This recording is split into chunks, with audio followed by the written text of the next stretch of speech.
Baada ya kile kipigo kizito cha baba, niliingia ndani nikiwa nimebeba mzigo mkubwa wa maumivu rohoni mwangu. Yale maneno ya baba ya kuniita shetani na mchawi yalikuwa yananizunguka kichwani kama nyuki. Nilijitupa kwenye kile kitambaa changu cha kulalia pale sebuleni chini, huku nikitazama dari ya nyumba ile ambayo kwangu iligeuka kuwa jela.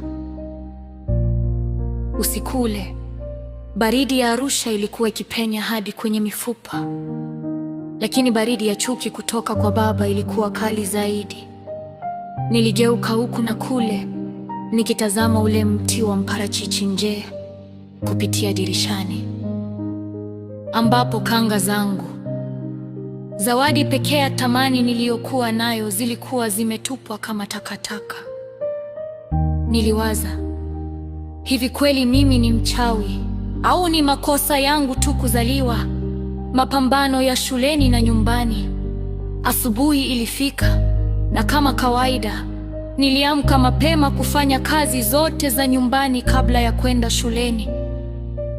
Nilikuwa nimechoka, mwili ulikuwa mzito, lakini hofu ya fimbo nyingine ilinifanya nifanye kazi kwa haraka. Nilipokuwa shuleni, walimu na wanafunzi wenzangu waliniona nikiwa mnyonge na mwenye mawazo mengi, lakini sikuweza kumwambia yeyote.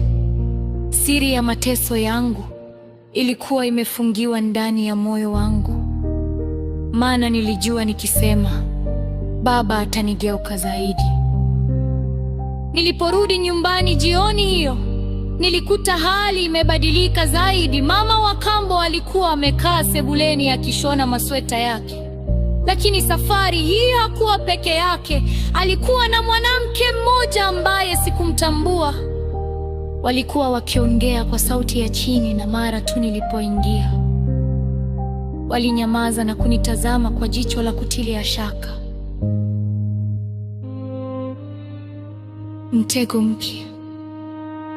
Emi, njoo hapa. Mama wa kambo aliniita kwa sauti ya upole ya kinafiki ambayo ilinitia hofu zaidi kuliko ukali wake wa kawaida. Nilisogea nikiwa tetemeka.